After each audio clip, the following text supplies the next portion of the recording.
1 दिसंबर को बेटी की जन्मदिन की तैयारियां चल रही थी कि तभी वहाँ पे बेटा आ जाता है और वो अपनी बहन से कहता है कि देखो यहाँ पे तो बेटी की जन्मदिन की तैयारियां चल रही हैं और हमें देखो ऐसा लगता है कि हम इस घर में सौतेले हैं। हमारे लिए तो इस घर में कुछ किया ही नहीं जाता। हमारे लिए अगर कुछ किया जाता है तो हमें पड़ती हैं गालियाँ, हमें पड़ते हैं थप्पड़। किसी भी रिश्तेदार के सामने हो चाहे कहीं भी हो, हमें थप्पड़ और गालियों के सिवा कुछ किया ही नहीं जाता। अब ये बेटा बस इतना कहता ही है कि इसके पीछे से इसके पिताजी आ जाते हैं और इसको वहीं पे 2-4 थप्पड़ रसीद कर देते हैं और वो कहते हैं कि अगर तुम्हें ऐसा प्यार चाहिए, ऐसा सम्मान चाहिए तो तुम्हें भी मेरी बेटी की तरह ही अपना नाम करना होगा। तुम्हें भी अच्छी तरह से पढ़ाई करनी होगी। जैसे मेरी बेटी ने अपना नाम कमाया है, इज्जत कमाई है, वैसे तुम्हें भी कमानी होगी और तुम्हें मेरी बात भी माननी पड़ेगी जैसे मेरी बेटी मानती है। अगर तुम ऐसा कर सकते हो तो तुम्हें भी ये सब सम्मान और इज्जत मिलेगी। अब दोस्तों, जैसे ही इसके जो पिता थे इसमें थप्पड़ मारते हैं और इसको डांटते हैं तो ये लड़का क्या होता है, वहाँ से चुपचाप चला जाता है और किसी से कुछ नहीं कहता। दरअसल इस लड़के के साथ ये जो हुआ था ये पहली बार नहीं हुआ था, ये इसके साथ आए दिन की सी बात थी। दरअसल इसके पिताजी ने, इसकी माँ ने कभी भी कोई बात हुआ करती थी, चाहे ये लड़का कहीं भी हुआ करता था, चाहे अपने दोस्तों के बीच में हुआ करता, चाहे अपने रिश्तेदारों के बीच में होता, चाहे घर के अंदर होता, चाहे घर के बाहर होता, इसको इसके पिताजी किसी के भी सामने डांट दिया करते थे, फटकार दिया करते थे, इसमें थप्पड़ वगैरह मार दिया करते थे।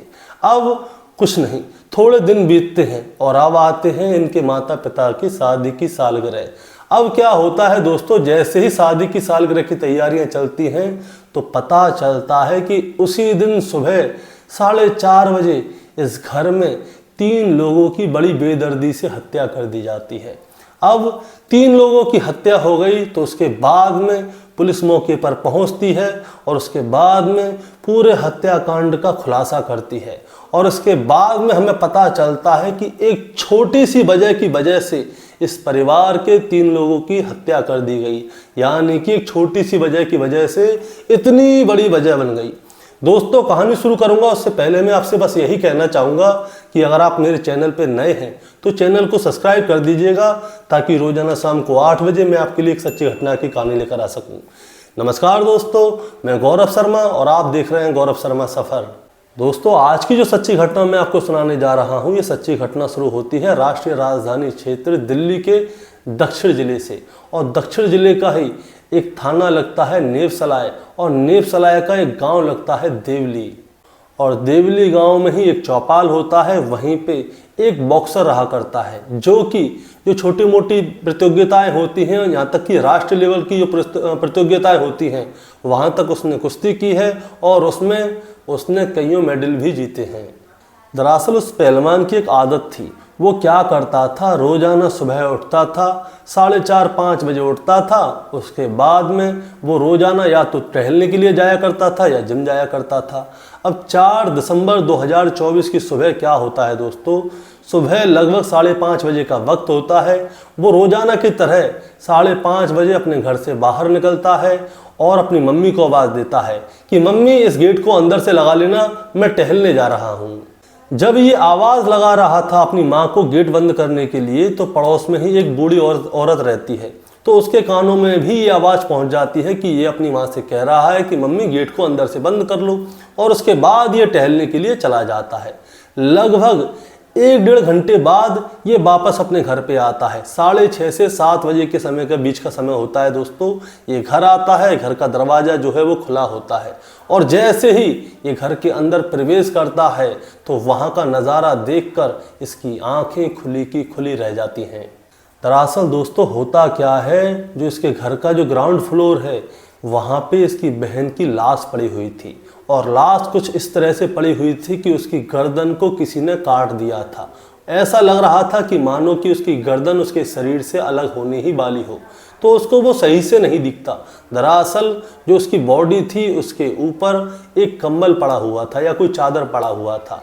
अब वो जैसे ही वो उस चादर को हटाता है तो उसकी चीख निकल जाती है और वो बहुत जोर जोर से चीखता है, मम्मी मम्मी, पापा पापा। वो बहुत जोर जोर से चीखता है और दौड़ता हुआ ऊपर अपने मम्मी पापा के कमरे में जाता है। तो वहाँ पे जाके देखता है कि एक तरफ इसकी माँ की लाश पड़ी हुई थी तो दूसरी तरफ इसके पिता की लाश पड़ी हुई थी। और अब दोस्तों जैसे ही वो लड़का अपने माता पिता की लाश को देखता है तो उसके पैरों के नीचे से ज़मीन खिसक जाती है और वो बहुत ज़ोर ज़ोर से चीख रहा होता है, चिल्ला रहा होता है, कर रहा होता है। जब ये इतनी ज़ोर ज़ोर से चीख रहा होता है, कर रहा होता है, तो इसके दर्द की आवाज़ें, इसके चीखने चिल्लाने की आवाज़ें घर से बाहर जा रही थी, आसपास के इलाके में जा रही थी। तो सब लोग ये सोचने पे मजबूर हो गए कि आखिर ऐसा क्या हुआ, अभी तो ठीक से सुबह भी नहीं हुई है कि इसके घर से चीखने चिल्लाने की आवाज़ आ रही है। इसके घर से दोस्तों तकरीबन 20 मीटर की दूरी पे एक जिम थी, उस जिम के अंदर तक इसकी चीखने चिल्लाने की आवाज़ें जा रही थी। तो जिम का मालिक भागा भागा आता है और जैसे ही जिम का मालिक और आसपास के जो लोग हैं इसके घर के अंदर जाते हैं और वहाँ का नज़ारा देखते हैं तो वो सभी सोचने पर मजबूर हो जाते हैं कि आखिर ऐसा क्या हुआ कि इस घर के 3 लोगों की हत्या हो गई, यानी कि 3 लोगों को बहुत ही बेदर्दी से मारा गया है। वो सभी लोग ये सोचने पे मजबूर हो गए कि अगर ये लड़का भी अगर घर के अंदर होता तो इसकी भी हत्या कर दी जाती। अच्छा है ये लड़का घर से बाहर था इसीलिए ये बच गया। और अब दोस्तों जैसे ही वहाँ के लोग ये चीज़ देखते हैं तो फ़ौरन पुलिस को फ़ोन करते हैं। वो बताते हैं कि जो देवली गांव है, देवली गांव में चौपाल के पास एक फौजी का मकान है, उस घर में 3 लोगों की हत्या कर दी गई है, आप यहाँ पे जल्दी आ जाइए। और अब दोस्तों जैसे ही ये खबर पुलिस को मिलती है तो वहाँ पे चाहे एसपी हो, डीएसपी हो, थाना प्रभारी हो, चाहे एटीएस हो, सभी अधिकारी जैसे जैसे इन लोगों को पता चल रहा था ये सभी लोग मौके पे पहुँच रहे थे, यानी कि अभी अच्छी तरह से सुबह भी नहीं हुई थी, उससे पहले ही इन सभी अधिकारियों को पुलिस तक ये सारी बात पहुंच जाती है और पुलिस पूरी पुलिस फोर्स के साथ मौका वारदात पर पहुंच जाती है। और अब 3 मर्डर की बात सुनने के बाद पुलिस ने इस मामले की जांच पड़ताल करना शुरू कर दिया। लगभग 51 साल की उम्र होती है राजेश कुमार की, जो कि सेना से रिटायर्ड थे। 12वीं राजपूता राइफल से वो साल 2009 में रिटायर हो चुके थे और वो एनएसजी कमांडो भी रहे थे। और जो उनका मूल गांव होता है वो हरियाणा के महेंद्रगढ़ के पास उनका गांव होता है खेड़ी तलवाना, ये वहाँ के रहने वाले थे। अब दोस्तों उन्होंने क्या किया, उन्होंने अपने बच्चों की अच्छी एजुकेशन के लिए 30 साल पहले ही अपना गांव छोड़ दिया और वो दिल्ली के देवली गांव में आ जाते हैं और यहाँ पे रहना शुरू कर देते हैं। और साथ ही इनकी पत्नी जिनका नाम कोमल होता है और इनकी जो बड़ी बेटी है उसका नाम कविता होता है। और कविता इग्नू से एमए की पढ़ाई कर रही थी और साथ ही वो यूपीएससी की तैयारी भी कर रही थी। दरअसल जो कविता थी उसे आईपीएस ऑफिसर बनना था और कविता के ऊपर इसके माता पिता को बहुत नाज था। और अब दोस्तों क्या होता है, पुलिस इस मामले की जांच पड़ताल करना शुरू करती है। तो पुलिस वाले सबसे पहले जो उनकी बेटी होती है कविता, उसकी लाश के पास जाते हैं। तो वो देखते हैं कि जो कविता है उसकी लाश को जो गर्दन है वो अलग करने की कोशिश की गई है, हालांकि वो हल्की सी जुड़ी हुई थी और उसकी बॉडी पे कईयों चोट के निशान भी थे। अब इसके बाद में ये इसके माता पिता के पास जाते हैं जिनकी हत्या कर दी गई थी, कोमल और राजेश कुमार।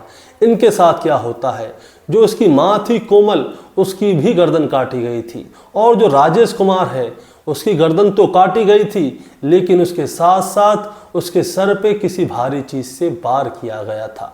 दरअसल दोस्तों मैं आपको बताना चाहूँगा इस परिवार में टोटल 4 सदस्य थे। कविता जो बेटी थी, इनका बेटा जिसका नाम अर्जुन है, इनके माता पिता जिनमें पिता का नाम राजेश कुमार है और माँ का नाम कोमल है।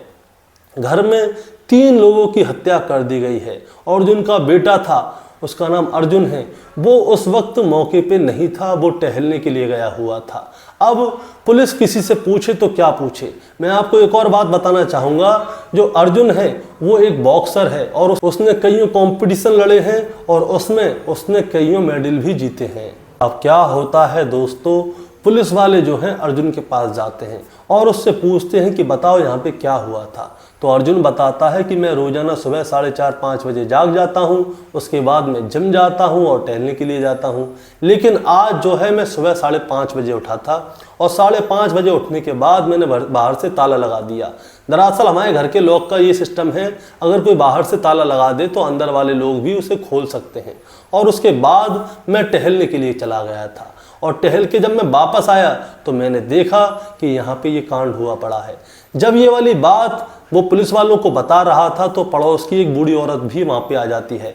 वो उनसे पुलिस वालों से कहती है कि जब ये सुबह जा रहा था तो मैंने इसकी आवाज़ सुनी थी, इसने अपनी माँ से कहा था कि माँ गेट को अंदर लगा लेना, अंदर से लगा लेना। अब क्या होता है, जब पुलिस वाले इससे पूछताछ कर रहे होते हैं तो पुलिस वालों को अर्जुन के हाथ पे एक चोट का निशान दिखाई देता है और उसे देखकर ऐसा लगता है कि मानो ये जो चोट का निशान है वो ताज़ा चोट का निशान है। और अब दोस्तों होता क्या है कि सोशल मीडिया के ज़रिए ये बात वायरल हो जाती है कि दिल्ली में एक फौजी परिवार के 3 सदस्यों की बहुत ही बेदर्दी से हत्या कर दी है। और अब पुलिस के ऊपर से भी प्रेशर आ जाता है कि भाई किसने ऐसा किया। तो पुलिस वाले क्या करते हैं, इनके घर में अच्छी तरह से जांच पड़ताल करते हैं, वो पूरे घर को अच्छी तरह से देखते हैं। वो ये देखते हैं कि कहीं इस घर में चोरी के मोटिव से तो कहीं इनकी हत्या नहीं हुई। तो पता चलता है कि घर में तो किसी चीज़ को छेड़ा ही नहीं गया और जो इनकी हत्याएं हुई हैं यहाँ पे भी किसी भी तरह का कोई भी फोर्स का निशान नहीं है। अब पुलिस वाले ये सोचने पे मजबूर हो गए कि आखिर ये हत्याएं की हैं तो किसने की हैं। अब पुलिस वाले इसके बेटे के पास जाते हैं तो जो बेटा होता है अर्जुन, उसका रो रो कर बुरा हाल होता है। अब पुलिस वाले भी ये सोचने पे मजबूर थे कि देखो इसके माता पिता बहन मरे, अब इससे बात करें तो कैसे करें। अब पुलिस वाले क्या करते हैं, उसको थोड़ी सांत्वना देते हैं और इधर से जो उसके परिवार के 3 सदस्य हैं उनकी हत्या की गई है, उनको पोस्टमार्टम के लिए उनकी बॉडी भेज दी जाती है। अब क्या होता है, अब पुलिस वाले उस लड़के के पास जाते हैं जो कि इस परिवार में जिंदा बचा था। उससे पूछते हैं कि बेटा बस तुम हमें 2 ही बातों का जवाब दे दो, उससे अलावा हम तुमसे कुछ नहीं पूछेंगे। पहला सवाल ये है कि तुम्हारे हाथ में चोट कैसे लगी, और दूसरा सवाल ये है कि तुम इस घर से निकले थे तो तुम बाहर से ताला लगा के गए थे, तो घर के अंदर गया तो कौन गया, क्योंकि घर के अंदर जाने का कोई भी फोर्स का निशान नहीं है। और दूसरी बात यह है कि जो सीसीटीवी फुटेज है उसमें सुबह 5:30 बजे से 6:30-7 बजे तक कोई भी तुम्हारे घर के अंदर नहीं जाता है और ना ही आता है। 2-3 बुजुर्ग लोग होते हैं जो कि सामान्य रूप से टहल रहे थे, कोई भी ना अंदर गया था ना ही बाहर गया था। अब दोस्तों मैं आपको बताना चाहूँगा, पुलिस वालों का जो प्राइम सस्पेक्ट था वो इसी घर का बेटा जिसका नाम अर्जुन है वो था। और अब पुलिस वाले जो उससे बार बार सवाल पूछ रहे थे तो अर्जुन क्या करता था, सभी को एसीपी जाते थे तो उनको कोई और जवाब देता था, डीसीपी जाते थे तो कोई और जवाब देता था, थाना अध्यक्ष जाते थे तो कोई और जवाब देता था। तो पुलिस वालों को उसके अर्जुन के ऊपर पूरा शक हो गया कि यही लड़का है और इसी ने अपने माता पिता और बहन की हत्या की है। और अब दोस्तों पुलिस वाले कंफर्म थे कि इसी ने अपने माता पिता की हत्या की है। तो पुलिस वाले उससे पूछते हैं कि अब सुनो, हमें पूरी तरह से पता है कि तूने ही अपने माता पिता और अपनी बहन की हत्या की है, अब सही सही बताओ कि तुमने आखिर अपने माता पिता और बहन की हत्या की तो की क्यों। अब दोस्तों पुलिस वाले बस उससे 2-3 बार ही थोड़ी सख्ताई करते हैं, लेकिन वो जो अर्जुन था वो 2-3 बार में ही क्लियर बता देता है कि हाँ मैंने ही अपनी माता पिता और बहन की हत्या की है। तो वो उससे पूछते हैं कि क्यों की, अब ये बताओ। तो वो बताता है कि हम जरूर 2 भाई बहन थे इस घर में, लेकिन मुझे ऐसा लगता था कि इस घर की जो सगी बेटी है, जो उनकी बेटी है वही उनकी सगी है। मैं तो ऐसे था जैसे कि मैं इस घर में कोई हुई नहीं। चाहे कुछ भी होता था, चाहे कोई त्योहार होता था, चाहे कुछ भी होता था, चाहे रिश्तेदार होते थे, यार दोस्त होते थे, चाहे समाज में कहीं भी होता था, कोई भी बात होती थी, मेरे पिताजी, मेरी माताजी, मेरी बहन मुझे हर कहीं पे डांटा करते थे, फटकारा करते थे। और मेरे पिताजी तो ऐसे थे कि वो मेरे ऊपर कहीं भी हाथ उठा दिया करते थे। वो ये नहीं देखते थे कि मैं रोड पे बैठा हुआ हूँ, कि घर में बैठा हुआ हूँ, कि किसी रिश्तेदार के घर पे हूँ। उन्हें इससे किसी भी चीज़ से मतलब नहीं था। अगर मैं कोई अच्छा काम भी कर रहा हूँ तो उसमें भी आके टोक दिया करते थे कि तुम ये गलत कर रहे हो। और जब कभी पैसों की मांग हुआ करती थी तो मुझे पैसों के नाम पे सिर्फ गालियाँ मिलती थी। दरअसल मैं पैसे कभी भी मांगता था तो मेरे पिताजी मुझे कुछ नहीं देते थे, और जो मेरी बहन थी उसके लिए हर तरह से खड़े हुए थे। और हद तो तब पार हो जाती है कि वो इस सारी जायदाद को भी मेरी बहन के नाम पे ही करने की कह रहे थे। अभी थोड़े दिन पहले की बात है, 1 दिसंबर वाले दिन मेरी बहन की जो जन्मदिन था, तो मैं वहाँ पे बैठ के अपनी बहन से बात कर रहा था, तभी वहाँ पे मेरे पिताजी आ जाते हैं, उनसे मेरी कहासुनी हो जाती है, तो वहाँ पे भी मेरे पिताजी ने मुझे बहुत मारा। और अब मैं इस सारी चीज़ से जो हूँ थक गया हूँ, मैं कब तक इन सब की बातों को सुनूँ। तो मैंने सोचा कि क्यों ना इन सभी को रास्ते से हटा दिया जाए। तो अब मैं प्लानिंग करने लगा ताकि इन लोगों की जो मेरे कानों में आवाज़ गूंज रही है वो गूंजना बंद हो जाए। अगर मैं इन्हें रास्ते से हटा दूंगा तो चाहे मेरी बहन है, चाहे मेरे पिताजी है, चाहे मेरी माँ है, ये सब शांत हो जाएंगे और मेरे कानों में इनकी आवाज़ कभी नहीं आएगी। इसीलिए मैंने 4 दिसंबर का दिन चुना। दरअसल 4 दिसंबर वाले दिन मेरे माता पिता की शादी की 27वीं सालगिरह है। तो मैंने सोचा कि क्यों ना इसी दिन इस कांड को अंजाम दिया जाए। तो लोग सोचेंगे, अगर मैं इनको मारूंगा तो लोग सोचेंगे कि किसी वजह से कोई इनको मार गया है, इनके घर में तो खुशियां मनाई जा रही थी, अचानक से कोई ना कोई बात हुई होगी, इसी वजह से इन तीनों का कत्ल हो गया है। और अब दोस्तों वो दिन चुनता है अपने माता पिता की शादी की 27वीं सालगिरह वाले दिन को। दरअसल ये तारीख थी 4 दिसंबर 2024। इस दिन क्या होता है, ये सारी रात सोता नहीं है। सुबह 4:30 बजे करीब ये उठ जाता है। और जो इसके पिताजी जो थे एनएसजी कमांडो थे, तो इनको एक हथियार के रूप में चाकू मिला हुआ था, वो अपने साथ लाए थे। तो ये क्या करता है, उसी चाकू को चुपचाप से निकाल लेता है और उसके बाद में ये सबसे पहले जाता है ग्राउंड फ्लोर पे, जहाँ पे कि इसकी बहन सो रही होती है। दरअसल मैं आपको बताना चाहूँगा दोस्तों, जो इसकी बहन थी वो कराटे चैंपियन थी और ब्लैक बेल्ट वाली थी। दरअसल उसको ब्लैक बेल्ट भी मिली हुई थी। तो ये क्या करता है, तुरंत अपनी बहन के पास जाता है और एक बहुत जोरदार वार उसके गर्दन पे करता है ताकि उसकी आवाज़ निकल ना सके।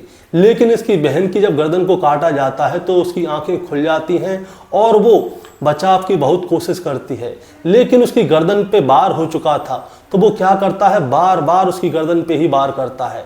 तो इसकी बहन कोशिश पूरी करती है लेकिन वो अपने आप को बचा नहीं पाती और उसी हाथापाई में इसके हाथ पे वो चोट लग जाती है। इसके बाद क्या होता है, ये ऊपर जाता है तो इसकी माँ जो होती है वो बाथरूम के अंदर होती है और बाहर इसके पिताजी सो रहे होते हैं जो कि एनएसजी कमांडो होते हैं। ये जाते ही पहले उनके सर पे जोरदार वार करता है और उसके बाद उसी चाकू से अपने पिताजी की गर्दन को भी रेत देता है।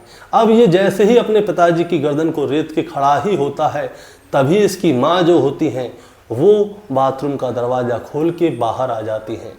अब जैसे ही वो बाहर आती हैं तो तुरंत ये अपनी माँ को पकड़ता है और उसी चाकू से अपनी माँ की गर्दन भी रेत देता है और तीनों की हत्या कर देता है। उसके बाद क्या होता है दोस्तों, ये अपने घर में वहीं पे खड़ा होकर चिल्लाता है कि अब चिल्लाओ मेरे पे, छोटी छोटी बातों पे तुम लोग मुझे चिल्लाते रहते थे, ना पैसे देते थे, बस गालियाँ देते रहते थे। दोस्तों बहुत देर तक ये अपने घर में वहाँ पे बैठता है, तकरीबन आधे घंटे। दरअसल इसने जो कांड किया था, जो हत्याक्रम को अंजाम दिया था, वो महज 10 मिनट के अंदर दिया था। और उसके बाद ये बैठता है और फिर ये सोचता है कि क्या किया जाए। ये लगभग 5:30 बजे घर से ऐसे निकलता है कि मानो इसने कुछ किया ही ना हो, और घर के बाहर ऐसी आवाज़ लगाता है कि जैसे इसकी माँ के दरवाजे को अंदर से लगा लेगी ताकि अड़ोस पड़ोस के लोगों के कानों में ये आवाज़ जाए। लेकिन इसको पता नहीं था कि पुलिस बाल की खाल भी निकाल लेती है। अब पुलिस ने इसको गिरफ्तार कर लिया और उसके बाद इसको जेल भेज दिया। दोस्तों इस कहानी को सुनाने का मतलब आपको परेशान करना या विचलित करना नहीं था, बस आपको बताना था और जताना था। बताना ये था कि होता क्या है, हमारे यहाँ पे बहुत सारे माता पिता ऐसे हैं जो बच्चा होशियार होता है पढ़ाई में या एक्टिव होता है उस पर ज़्यादा ध्यान देते हैं, और जो बच्चा पढ़ाई में कमज़ोर होता है या कैसे भी थोड़ा स्लो होता है तो माता पिता क्या करते हैं, उसको अछूत की तरह रख लेते हैं। लेकिन माता पिता को अपने बच्चों को बराबर का समय देना चाहिए, हर तरह से बराबर ही रखना चाहिए। एक बात और बताना चाहूँगा, डांटने से, फटकारने से और मारने से बच्चा कभी सुधरता नहीं है, वो सुधरता है समझाने से। डांटने, मारने, फटकारने से तो बच्चा और ज़्यादा बिगड़ जाता है। आप अपने बच्चे को समझाइए, देखिए वो आपकी बात समझता है या नहीं समझता। अगर आपका बच्चा आपकी बात नहीं समझता तो आपका समझाने का तरीका जो है वो गलत है, तो आप इसको समझाइए, उसको बदलिए। दरअसल होता क्या है, अगर आप अपने बच्चों को सही से नहीं समझाएंगे, सही से प्यार नहीं देंगे, उनमें भी भेदभाव करेंगे, तो हो सकता है कि कल के दिन आपके साथ भी आपके बच्चे ऐसे कर दें। क्योंकि आज का समय बहुत ख़राब चल रहा है। आजकल माता पिता अपने बच्चों के साथ भी सेफ नहीं है। इस कहानी को आप सुन सकते हैं। अगर आप अपने बच्चे को सही से नहीं समझाते, उनके साथ भेदभाव करते हैं, तो हो सकता है कल को कहानी आपकी भी मैं ही सुना रहा हूँ। तो ज़रा सोच समझ के हर चीज़ करिए, क्योंकि समय बहुत बदल चुका है। इसलिए अपने परिवार में सभी को बराबर समय दीजिए और सभी के साथ एक सा ही व्यवहार कीजिए। ये नहीं कि बेटा है तो ये, बेटी है तो ये ज़्यादा पढ़ना जानता है तो इसके लिए अच्छा, ये कम जानता है तो इसके लिए बुरा। जो भी है आपके ऊपर निर्भर है। दोस्तों, आपको क्या कहना है इस कहानी के बारे में, आप ज़रा हमें कमेंट में बताएं। चैनल पे नए हैं तो सब्सक्राइब करके जाएं, ताकि रोजाना शाम को 8 बजे मैं आपके लिए एक नई कहानी लेकर आ सकूं। नमस्कार।